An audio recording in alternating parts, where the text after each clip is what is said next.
珠海嘅消費真係越嚟越貴啊！以後唔好叫澳車北上啊，叫水魚北上啦，索性。你哋啲臭男人唔好亂咁廿四啦，係你哋唔識搵好嘢食啫。今日等我帶你去試珠海超平超好食嘅海鮮，夾他！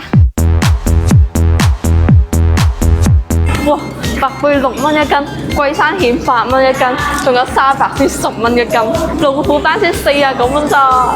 你睇下阿拉斯加長腳蟹先185蚊一斤，你睇下佢隻腳，真係有隻腳咁長佢。隻大生蠔10蚊一隻，過分！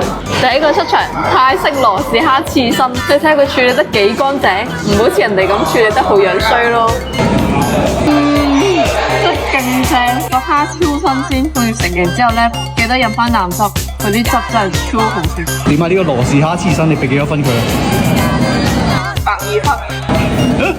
第二個出場冰鎮咕嚕肉，聽過嚟呢度一定要試嘅招牌。你試下佢得唔得？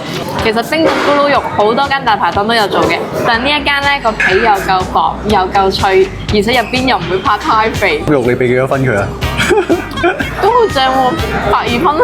又係120分啊！咁高評價嘅呢間鋪你？好似食薯片咁喎，OK 喎呢個。呢個就係傳説中6蚊一斤嘅卜卜蜆，咁大煲你揀先。等先啊！有埋粉絲，有埋菜。你醒我你好中意食粉絲㗎嘛？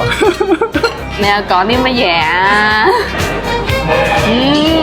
超鮮啊！啲白貝啲鮮味喺晒啲湯度。啲白貝精華唔係啲粉絲身上㗎嘛？你試下6蚊一斤嘅白貝個味道得唔得？夠唔夠新鮮？新鮮白貝。有冇沙㗎？完全冇差喎。呢個粉絲卜卜蜆你俾幾多分佢啊，靚女？80分啦。點解80分嘅唔係120分嘅呢個？我驚佢太囂張啊！即係平均一下。第4個出場2斤嘅老虎斑，我份人咧就比較有要求，普通嘅蒸魚咧我唔食㗎，我一定要用起片花椒蒸。你呢啲咧就叫冇嘢揾嘢嚟搞，簡單嘅事情複雜化。你識咩啊？起片又冇骨，啲花椒又可以融入晒啲魚肉入邊，咁樣先正啊！哇！真係成個食家咁喎，唔怪你成日食粉絲啊！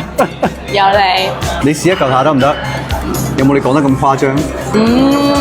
鮮嫩嘅魚肉配埋淡淡嘅花椒味，花椒得嚟又唔會太花椒。哇！你真係食家，你好犀利啊你！你啲形容詞我完全聽唔明喎。點啊？今晚呢一餐你最滿意係邊幾樣餸啊？我覺得樣樣都好犀利喎，點算啊？最印象深刻係乾炒牛河，跟住佢咕嚕肉咧又勁好食，跟住菜嗰個羅氏蝦咧又真係勁好食喎。你揀晒佢啊，不如？佢呢邊啲海鮮單價仲平過街市咯，真係好鬼離譜啊！